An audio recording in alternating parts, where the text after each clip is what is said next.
잘 쉬셨나요? 이제 세 번째 시간인데요. 세 번째 시간부터는요, 여러분 주택의 용어에 관한 설명을 드릴 거예요. 주택의 용어에 관한 설명은요, 제 설명 잠깐 보시고 저와 함께 보시죠. 자, 주택은요, 여러분 건축법 시행령상 크게 두 가지로 나뉘어요. 뭘로 나뉘냐면요, 첫 번째는요, 단독 주택이 있고요. 두 번째는요, 공동 주택이 있어요. 이 단독주택에는요, 크게 몇 가지? 네 가지가 있어요. 네 가지가 있는데, 단독주택의 첫 번째 뭐? 단독주택이 있고요. 두 번째 뭐? 다중주택이 있고요. 세 번째, 다가구주택이 있고요. 네 번째 뭐? 기숙사. 기숙사가 아니라 죄송해요. 기숙사 아니라 뭐요? 공관이 있어요. 그리고 공동주택은요, 크게 네 가지 뭐? 아파트. 그쵸? 아파트 있고요. 두 번째는요, 연립주택 있고요. 세 번째는요, 다세대 주택 있고요. 마지막 뭐요? 기숙사가 있습니다. 자, 이제 여러분들과 함께 하나하나씩 뜯어보죠. 중요한 포인트. 다중주택은요, 3계층 이하로서 660제곱미터 이하의 바닥 면적을 가지고 있고요. 누가 살아요? 학생과 또는 직장인이 장기간 거주할 수 있는 주택으로서 욕실은 실별로 있고요. 취사시설은 없다 하는 게 포인트죠. 다가구 역시 3계층 이하이고 660제곱미터 이하이다 까지는 같지만 포인트가 뭐? 19세대 이하이다. 다가구니까 말씀을 드렸죠. 다가구니까 가구 19세대라는 거 기억하라고 말씀드렸고요. 공간은 됐고요. 아파트는요, 5계층 이상을 아파트라고 얘기합니다. 빰빰빰 빠바바바밤 하는 그 아파트, 별빛이 흐르는 다리를 건너 가는 곳이 뭐? 아파트. 눈을 뜨세요, 여러분. 아파트, 별빛이 흐르는 다리를 건너. 으쌰라 으쌰, 으쌰라 으쌰. 그게 뭐예요? 아파트. 그 아파트는 몇 개층 이상? 5계층 이상. 윤수일 선생님이 사시는 곳이 아파트. 5계층 이상. 사시는지는 잘 모르겠어요. 아파트 노래는 감사합니다. 연립주택은요, 4계층 이하고요. 역시 바닥 면적 얼마? 660제곱인데 중요한 건 여러분, 연립은요, 바닥 면적이 660 초과라는 게 포인트죠. 뭐? 바닥 면적이 크다. 뭐가? 연립이 초과 660 넘어야 된다고요. 그럼 여러분 보세요. 바닥으로 쓰는 면적의 토지가 1000제곱미터래요. 연립이죠. 오케이. 4계층 이하이고 1000제곱미터 쓰면요, 뭐예요? 연립주택이 되겠죠. 그게 포인트예요. 다세대 주택은요, 특징은 없어요. 4계층이고 뭐예요? 660제곱미터 이하인 거고요. 기숙사가 중요하죠. 기숙사에 누가 살아요? 학교 또는 뭐? 공장. 그래서 누가 살아요? 공장 등으로서 학생이나 누가 살아요? 종업원이 거주하고 계시죠. 공동 이용 시설의 취사 세대수가 50% 이상인 것. 요거 두 개 구분 잘 하셔야 됩니다. 자, 그래서 여러분, 다중에서는요, 누가 살아요? 학생과 직장인이 살고, 기숙사에서 누가 살아요? 학교 또는 공장. 구분하는 포인트는요, 종업원이 계시면 기숙사, 직장인이 계시면 다중주택. 그리고 단독주택의 다중과 다가구는요. 3계층 이하라는 게 포인트. 됐죠? 연립과 다세대는요. 4계층 이하라는 게 포인트. 잡으시고요. 문제 보러 가시죠. 14번 문제입니다. 다음 주택에 관한 설명으로 틀린 것을 골라라. 1번 다가구 주택은 한 개 동의 바닥 면적이 660 이하이고 오케이 걸렸어. 주거 용도로 사용되는 층수가 3계층 이하. 땡큐. 뭐 다가구 어디 가구 다가구 19세대 다가구 다가구주택 나왔네요. 19세대 이하가 거주할 수 있는 단독주택이다. 정확하게 맞는 지문입니다. 제가 좋아하는 지문이네요. 2번 다중주택은 나왔어요. 다중주택 체크하시고 660 이하 맞죠? 층수 3계층 독립된 주거 형태를 갖추지 않으면서 누가 사는데 학생 사시고 직장인 사시고 다 중주택에 학생 사시고 직장인 사시네. 됐죠? 여러 사람이 장기간 거주할 수 있는 구조를 갖춘 주택을 말한다. 감사합니다. 3번 단독주택은요. 뭘로 나누어요? 표준과 개별 주택으로 구분된다.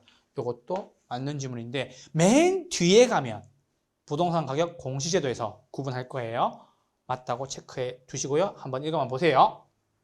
4번 단독주택에는 단독, 다가구, 기숙사, 다중주택. 어잉? 기숙사? 아닌데요? 아니고 뭐예요? 공간인데요.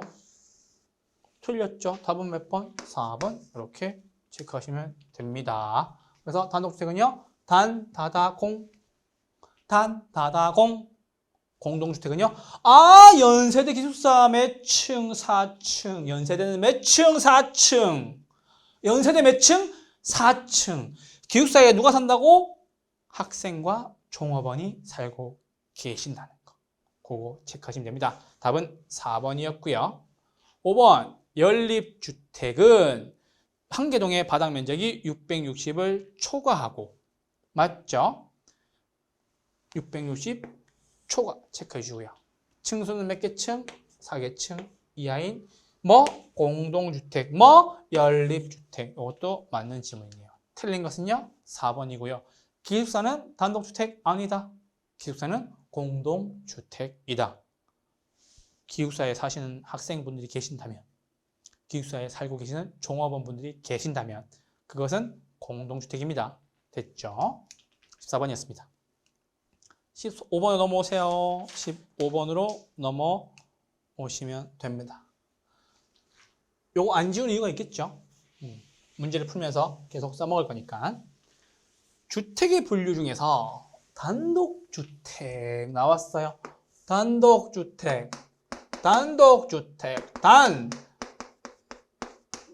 다다공, 단독, 다중, 다가구, 공관이 아닌 것을 골라라. 몇 번? 3번.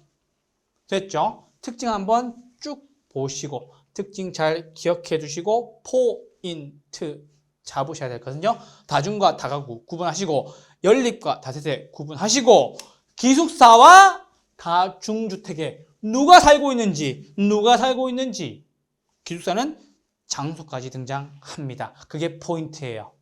문제 이렇게 푸셔야지. 답은 3번이었습니다. 단독주택이나 다세대주택은요. 뭐예요? 얘는 단독이 아니라 공동주택이다. 됐죠? 자, 이제 파트 세 번째로 넘어오시죠. 자, 이 파트 3은요, 여러분 어려울 것이 없는 게 뭐냐면 토지의 특성에 대해서 물어볼 거예요. 그런데 이 토지의 특성은요, 여러분 자연적 특성과 인문적 특성 두 가지로 나뉘거든요. 근데 요 특성이요, 뭐로 나뉜다고요? 자연적 특성과 인문적 특성으로 나뉘는데 이 자연적 특성에 부중성, 부동성, 개별성, 영속성, 인접성이 있다고요. 교수님 뭐라고요? 자연적 특성에 부증성, 부동성, 영속성, 개별성, 인접성 요거 5가지를 집중적으로 학습해 주시면 되세요. 그게 포인트고요. 자연적 특성, 인문적 특성으로 나뉘는데 나오죠. 자연적 특성의 비중이 압도적. 그쵸? 인문적 특성은요. 용도의 다양성을 중심으로 최유효 이용이 중요한 포인트로 개념을 익힐 필요가 있다라고 하시면서 저희 문제 한번 보시겠습니다. 1번 문제입니다. 대표 문제를 제가 꼼꼼하게 풀어드리는 거 알고 계시죠?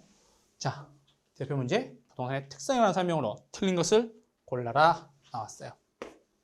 자연적 특성은 토지가 자연물로서 가지는 특성으로서 선천, 본질, 고정, 불변의 성격을 갖는 반면 인문적 특성은 뭐로 나왔어요? 토지가 인간과의 관계에서 나타나는 후천적이고 파생적이고 유동적이고 가변의 성격을 갖는다.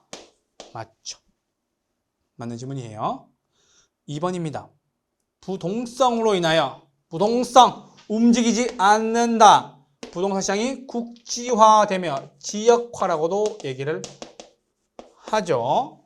임장활동도 간대요. 임장활동 어디로? 지역 분석하러 가는 거예요. 그쵸? 그리고 이 부동성에 대해서 조금 더 정리를 해보죠. 이 부동성은요, 외부 효과와 관련이 있죠. 외부 효과가 뭐예요?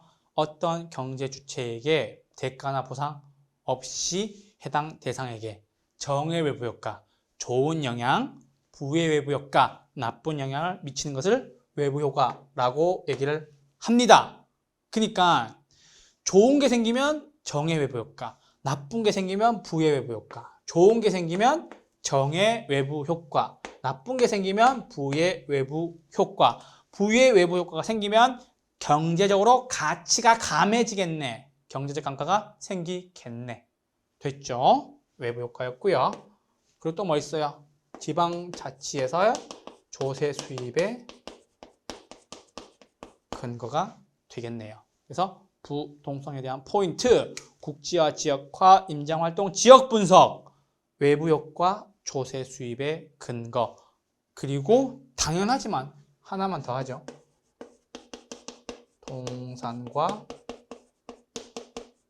구분 말고 구별로 하시죠. 구별, 이것도 포인트입니다.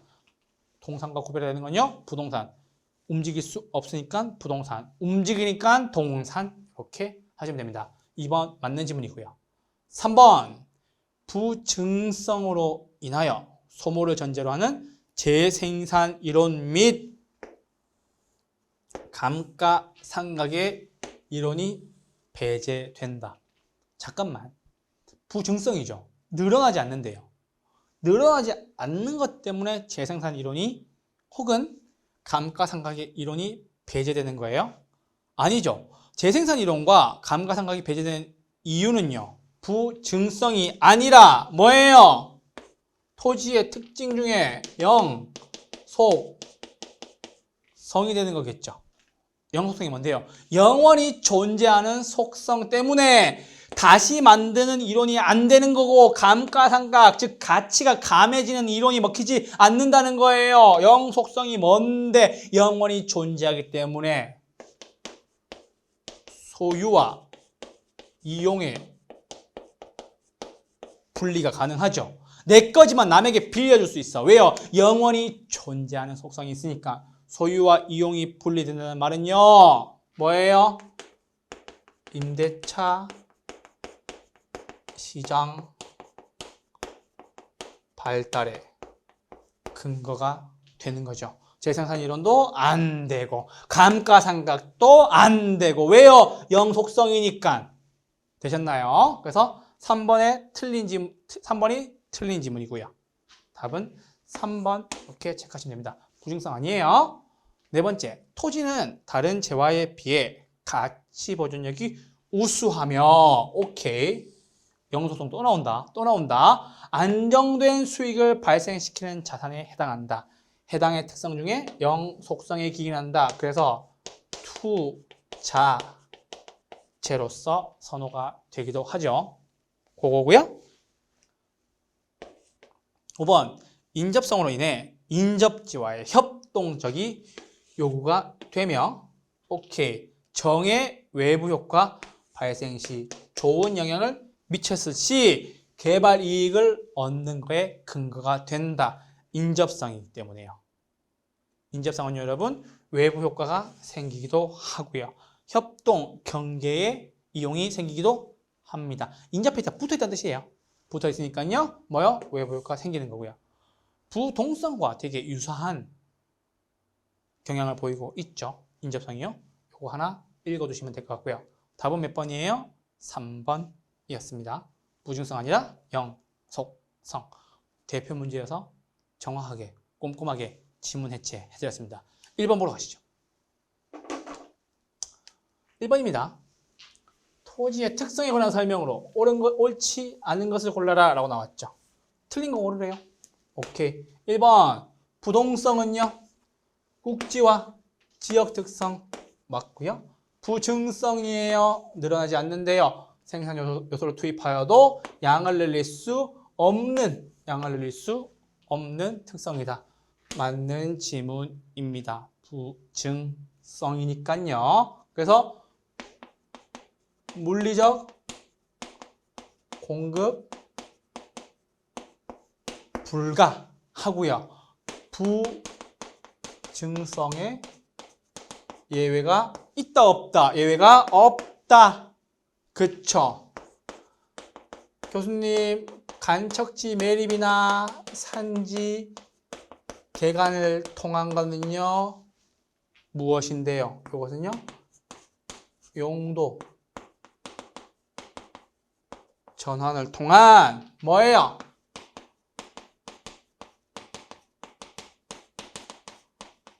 경제적 공급에 해당한다고요. 요게 뭐? 포인트.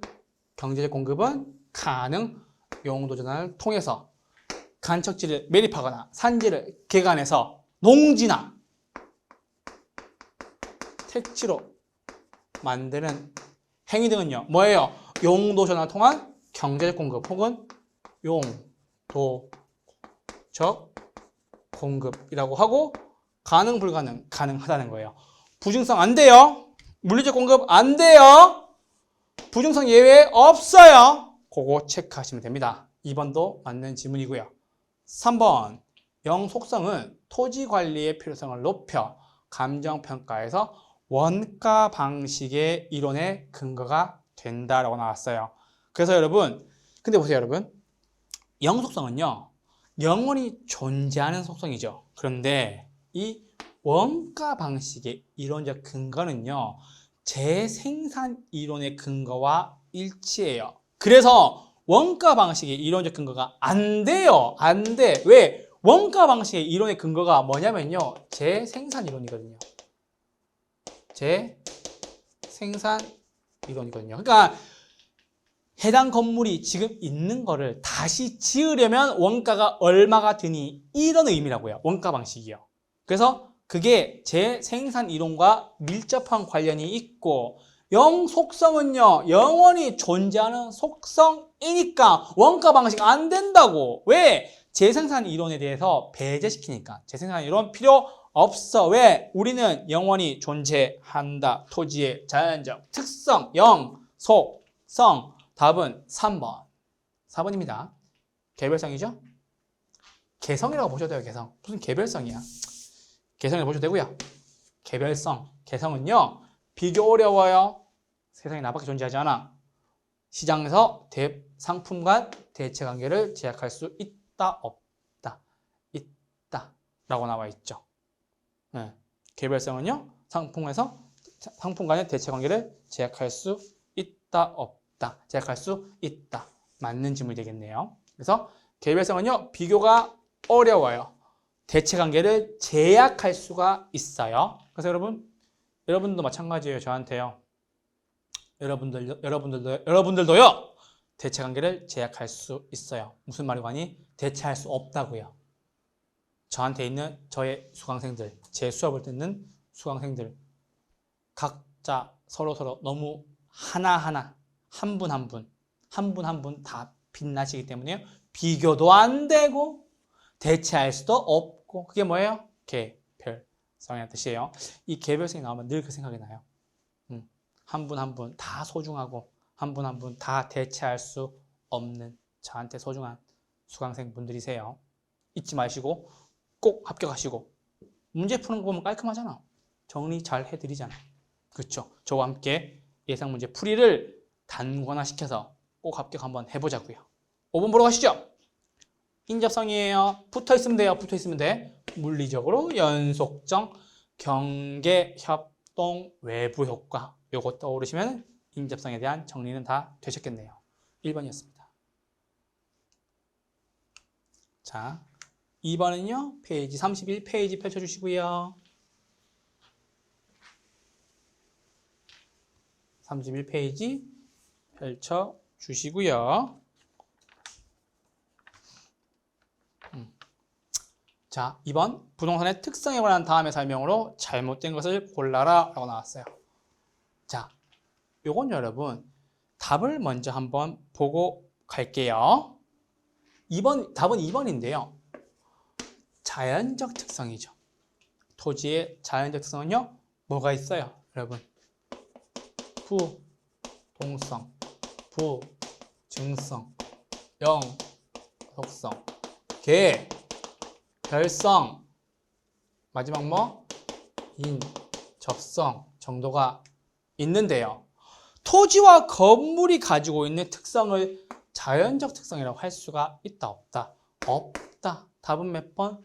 2번. 한번 가볍게 보세요. 그런데 나머지 것들이 중요해요. 한번 정리하시죠. 자, 1번 부증성으로 인하여 토지의 물리적 공급곡선은 수직선이나 요 개념을 보러 가시죠. P와 Q에서 물리적 공급 곡선이 이거예요, 여러분. 이게 뭔데요? 물리적 공급 곡선.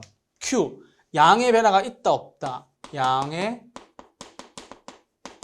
변화가 없다. 즉, 양의 변화가 고정되어 있다. 우리는 물리적 공급 곡선을 다른 말로 뭐라고 얘기한다고요? 완전 이탄력적이다 라고 이야기를 해요. 수강생분들 중에서 제가 이렇게 판사할 때 여기 이렇게 핏줄 나오고 이렇게 근육 관리하는 거 좋아하시는 분들 계시더라고요. 이거 이렇게 나올 때 이거 이렇게 막 판사할 때 근육 갈라지고 운동 열심히 하거든요. 여러분들과 함께 끝까지 지치지 않고 달려가기 위해서 운동 열심히 하고 있어요. 건강 잘 챙기면서 하세요. 완전 비탄력적인 거고요. 용도의 다양성으로 인해 경제적 공급 곡선은 기울기가 가파른 우상향의 모습을 보인다 라고 나왔어요. 그러면 다시 한번 그려드리면 공급, 가격, 양, 공급, 곡선. 이게 뭐? 경제적 공급은 뭐? 가능하다는 거죠. 우상향하는 곡선의 모습을 보인다. 두 번째 파트였었어요. 지문 1번이었고요. 3번 부동성이에요. 움직이지 않대요. 옆에 붙어 있대요. 외부 환경에 영향을 받을 수밖에 없다. 포인트는 뭐? 외부 효과가 발생한다. 정의 외부 효과, 부의 외부 효과 발생한다. 감정평가 시 지역 분석한다. 맞는 지문이네요. 4번 개별성으로 인해 일물일가의 법칙이 성립하지 못해. 일물일가의 법칙 배제라고 문제에 나오는 경우가 있어요. 성립하지 못함에 따라 부동산 시장은 불안전 시장 되죠. 그쵸? 소수의 구매자, 소수의 판매자. 일물일가 법칙도 안 돼. 그래서 감정평가, 가치를 측정함에 있어서 필요성이 커진다. 맞는 지문이고요. 5번 영속성으로 인해 임대차량이 발달하죠. 제가 아까 설명드렸어요. 뭐와 뭐의 분리, 소유와 이용의 분리가 된다. 그래서 임대차량이 발달한다. 내가 가지지만 남에게 쓰게 해준다. 뭐 받고? 임대료 받고. 그 뜻이죠. 그래서 물리적 강가가 배제, 물리적으로 가치가 감해지는 것을 배제, 배척하고 제외한다. 맞는 지문입니다. 틀린 것은요, 답은 2번이고요. 자연적 특성은요, 토지와 건물에는 안 된다는 거 체크해 주셔야 됩니다. 왜냐하면 건물은 인공물이잖아요. 토지에는 되지만 건물에는 안 됩니다. 한 페이지 넘어오세요.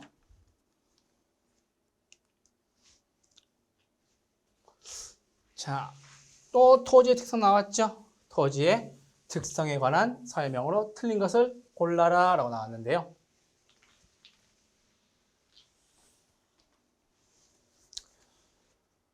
자, 설명으로 틀린 것을 이제는 문제 보시면 답이 한 번에 탁탁탁 보이실 거라고 생각을 합니다. 저와 함께 하셨던 분들이니까요.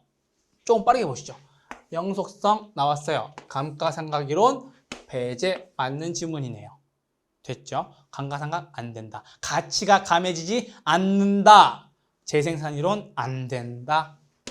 부동성으로 인해 국지와 임장활동, 정보활동하고요. 조세 수입의 근거가 되고요. 지역 분석을 필요로 하고요.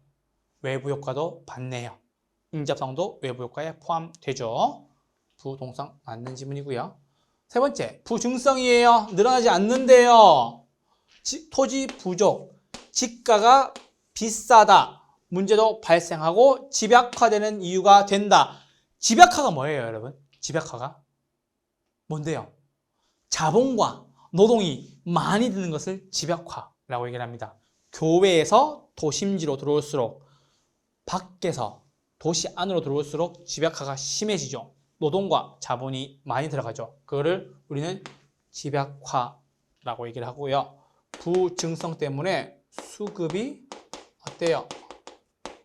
불균형하죠.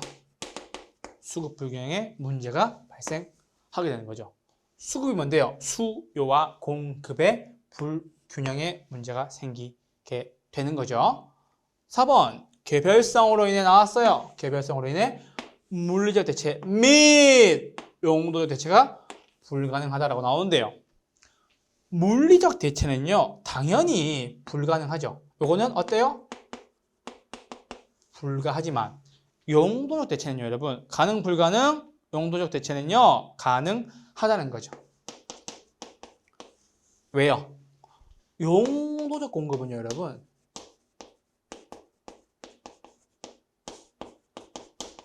분할이나 쪼개는 거나 아니면 합병을 통해서 용도적 공급은 가능하다고요. 제발 용도적 공급, 경제적 공급 된다고. 돼요. 아시겠죠? 그거 체크 하나 해주시면 되겠습니다. 개별성으로 인한 용도적 공급은요, 가능합니다. 뭘로요? 쪼개거나 합쳤을 때 가능합니다. 틀린 것이니까요, 답은 4번 이렇게 체크하시면 됩니다. 5번입니다. 이용 주체의 목적에 따라 쪼갤 수도 있고 합칠 수도 있다. 맞는 지문입니다. 틀린 것은요, 답은 4번 이렇게 보시면 됩니다. 4번으로 오시죠.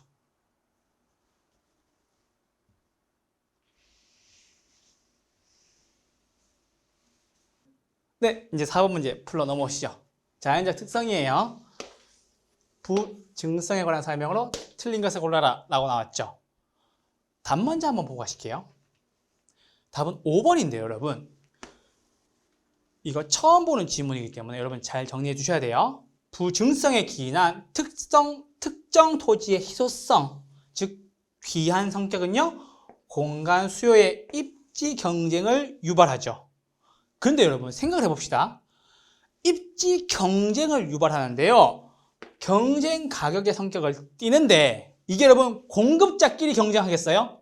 안 늘어난다는데 당연히 여러분 공급차가 아니라 수요차가 되겠죠. 요거 하나 잡아두세요. 가끔은 여러분 너무 당연한 문제들이라서 좀 당황할 수가 있는데 여러분 답은 몇 번이냐면요. 5번이에요. 그래서 부증성은요. 수요자, 가격, 경쟁의 성격을 띠게 되겠죠. 그래서 수요자, 경쟁, 가격을 띠는 것이 답은 5번이라고 체크를 해주시면 되고요. 나머지가 왜 맞는 지문인지 제가 하나씩 설명드리겠습니다. 1번 보시죠. 토지는요. 물리적 공급이 불가, 요거 체크하시면 되죠. 제가 아까 설명드렸던 물리적 공급 곡선 가격과 양에서 수, 직인 거, 양, 불변되는 거 맞죠? 완전 비탄력적. 맞는 지문이네요. 완전 비탄력적. 2번 공유수면 매립이나 간척사업, 산지 개발 등을 통해서 농지로 바뀌고요. 택지로 바뀐대요.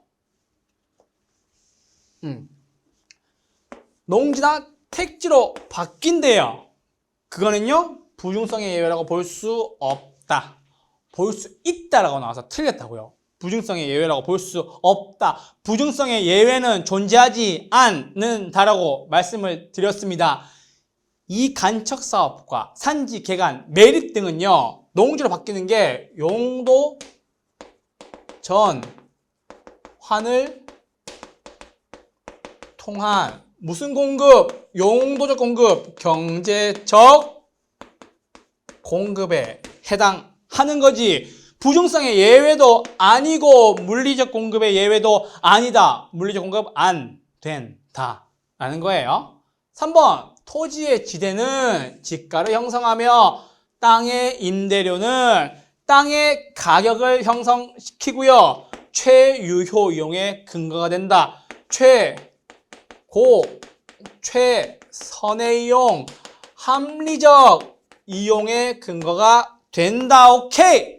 4번 생산물인 토지는 유한하대요. 오케이. 독점 소유욕을 발생시킨다. 왜? 늘어나지 않으니까. 왜 늘어나지 않는데? 부증성이니까. 답은 5번이었어요. 수요자끼리 경쟁하는 거죠. 사고 싶은 사람들끼리, 구매하고자 하는 사람들끼리 경쟁하는 겁니다. 5번이에요. 자, 5번입니다. 부동산의 특성으로 인해 파생되는 특징에 관해 설명으로 괄호 안에 들어갈 내용으로 옳은 것을 골라라 라고 나왔죠. 기억 볼게요. 관리를 잘 해주셔야 됩니다. 수익 방식 중 직접 환원법의 근거가 됩니다. 오, 뭐지? 라는 생각이 들죠? 직접 환원법은요, 수익 환원법과 똑같은 말이고요.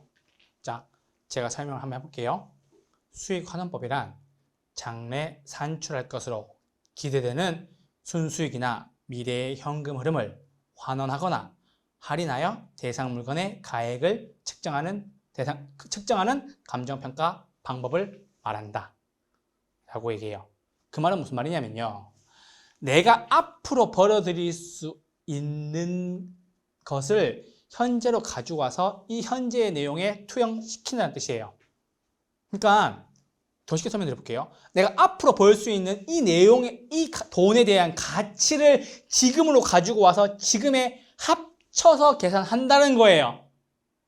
이해됐나요? 자, 제가 지금 예를 들면 10,000원을 벌고 있는데 앞으로 내가 벌어들일 수 있는 돈이 10만 원, 20만 원이 되겠죠. 그러면 나의 이 가치는 10,000원이 아니라 5만 원, 10만 원이 될 수도 있겠죠. 이 수익을 장래 발생되는 순수익이나 미래의 현금 흐름을 환원하거나 할인하여 그쵸 가액의 평가 방법을 수익 환원법이라고 얘기합니다. 그러면 무슨 성격 때문에 수익 환원법을 쓸 수가 있을까요? 부동성 때문에? 아니죠. 부증성 때문에? 아니죠. 영속성 때문에 쓸 수 있는 거죠. 영속성이 뭔데? 영원히 계속 존재하니까 장기 배려, 관리 잘해주고 수익 환원법, 직접 환원법의 근거가 되는 것은요. 뭐예요? 영속성이 되겠죠. 기억은 영속성. 답 나왔네요. 답은 1번. 한 개밖에 없네. 하지만 봐야 되겠죠. 자, 니은 지가 지대 발생 토지 공개념. 이게 뭐예요? 부증성. 늘어나지 않으니까 공개념 도입합시다. 디귿. 중앙정부와 지방자치단체별로 상이한 규제. 딱 썼어요. 부동성이 나왔죠? 소유 욕구와 반비례하는 근거가 된다. 나왔죠? 리을. 표준지 선정을 곤란하게 한대요. 요것만 봐도 알겠는데 뭐 각자의 개성. 이렇게 정리를 해주시면 되겠습니다. 5번의 답은요. 1번이었습니다. 6번 문제 한번 넘어오시죠. 부동산의 자연적 특성과 그 파생의 특징에 관한 연결이 옳지 못한 것을 골라라 라고 나왔죠. 자, 수없이 많이 했던 거예요. 부동성이에요. 지역적, 국지적, 오케이. 영속성이에요. 수익환원법 중에 직선법의 성립 근거가 되며 가격 원칙 중에 예측의 근거가 된다라는 건데요. 영속성은요. 수익환원법 중에 직선법이 아니라요. 직선법은 무슨 직선법이야? 직접환원법의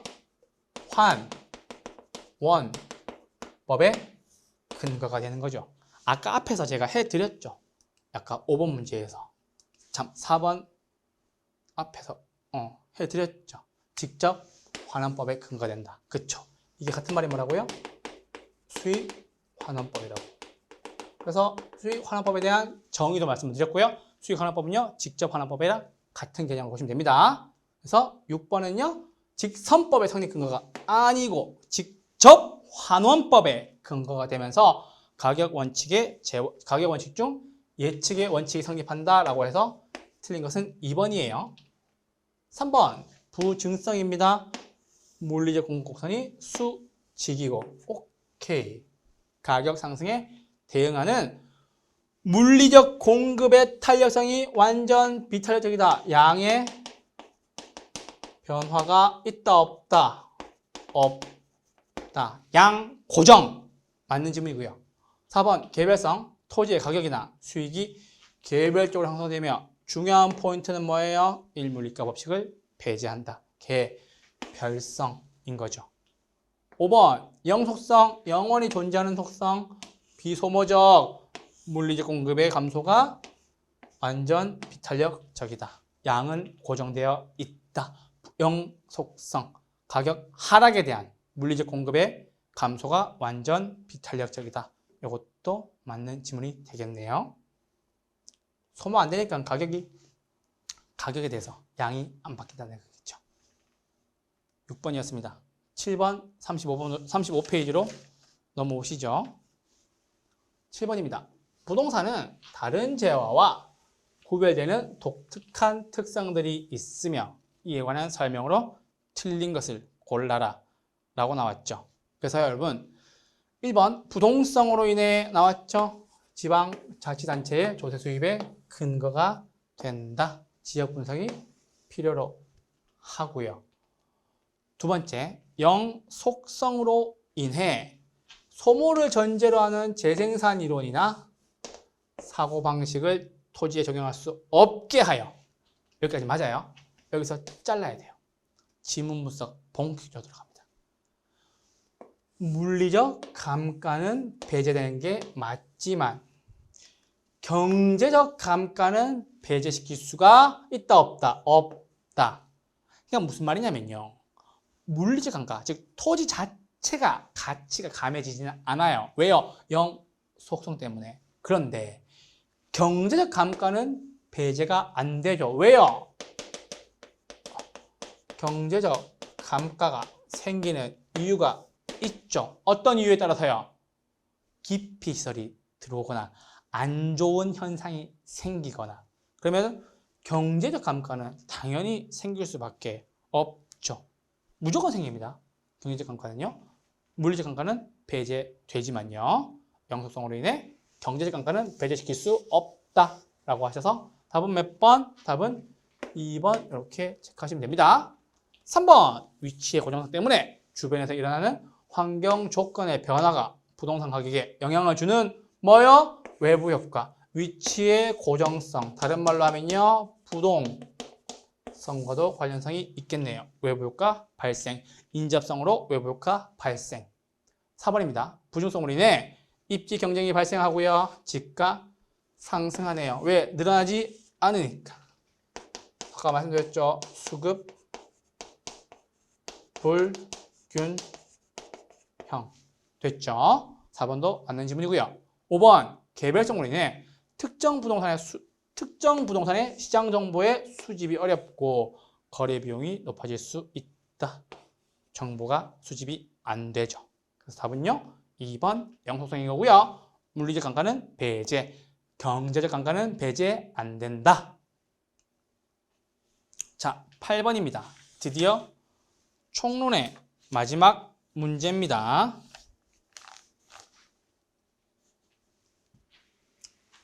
8번 토지의 자연적, 인문적 특성에 관한 설명으로 옳은 것을 고르래요. 파이널 때 마지막에서 옳은 것 구하라고 하네요. 1번 부중성은요. 경제적 공급을 완전 비탄력 아니죠. 물리적 공급을 완전 비탄력 틀렸죠. 2번 토지의 공공성 공개념이죠. 토지의 공개념은요. 정부 개입의 명분을 약화가 아니라 강화시키죠. 그쵸? 3번 토지는 부동성으로 인해 시장이 국지화되므로 견본의 제시 및 진열이 용이한 상품이다라고 나왔어요. 견본이나 진열이 용이하지 않죠. 여러분 한번 물어봅시다. 여러분 땅에 대해서 저한테 견본이나 진열을 해줄 수가 있어요? 용이하지 않아요. 그래서 여러분 우리가 뭐 가야 돼요? 임장 활동 가야 되는 거죠. 시장에 임한다. 시장으로 직접 간다. 지역 분석. 그쵸? 그렇게 하시면 되고요. 4번 토지의 영속성은요. 나왔어요. 임대차 시장의 발달 근거가 되는 거고요. 부동산 시장을 국지화하는 역할은요. 요거 누가 하는 건데? 요거 국지화. 요거 누가 한다는 건데. 영속성은요. 소유와 이용의 분리를 통해서 임대차 시장 발달시키는 거 맞을 수 있어요. 그런데 부동산 시장을 국지화시키는 얘는요. 뭐예요? 부동성과 관련이 있죠. 그래서 앞에 거는 맞지만 뒤에 거는 틀렸다. 그래서 이 지문이 틀린 지문이라고 해요. 조심하셔야 돼요. 그래서 지문을 분석할 때 나누어서 볼 줄 아는 눈이 있어야 되겠죠. 5번입니다. 토지는 이용의 비가역성이 있으므로 토지 이용과 관련된 의사결정에서는요. 장기적 관점의 고려, 배려가 필요하다. 맞는 지문은 5번이 되겠네요. 교수님, 비가역성이 무슨 말인가요? 설명드리죠. 한 번 진행이 되면 원래 상태로 되돌릴 수 없다라는 거예요. 그게 우리는 비가역성. 역으로 돌아올 수 있는 가능성이 없다라는 뜻이에요. 비가역성. 아시겠죠? 그래서 비가역성이 있으므로 한 번 가면 원래대로 돌아올 수 없기 때문에 뭐 해야 돼요? 의사결정할 때는요. 장기적 관점에서의 배려, 고려가 필요하다. 이게 맞는 지문이 되겠죠. 그래서 8번까지 풀었고요. 저희 이제 총론이 다 끝이 났습니다. 그래서 총론 다 마무리해 드렸는데요. 어떠셨어요? 총론에서 중요했던 거 복합부동산, 복합 개념의 부동산 중요했고요. 두 번째 토지 용어 정리, 주택 용어 정리 중요했고요. 부동산업에 해당하는 것들 무엇이 있는지 체크하셔야 되고요. 그리고 네 번째 토지의 자연적 특성 잘 정리해 두시길 바랍니다. 그렇게 해서 총론 마무리 짓고요. 5분 쉬었다가 부동산 강론의 경제론 수요 공급 앞부분만 잠깐 보시죠. 잠깐 쉴게요.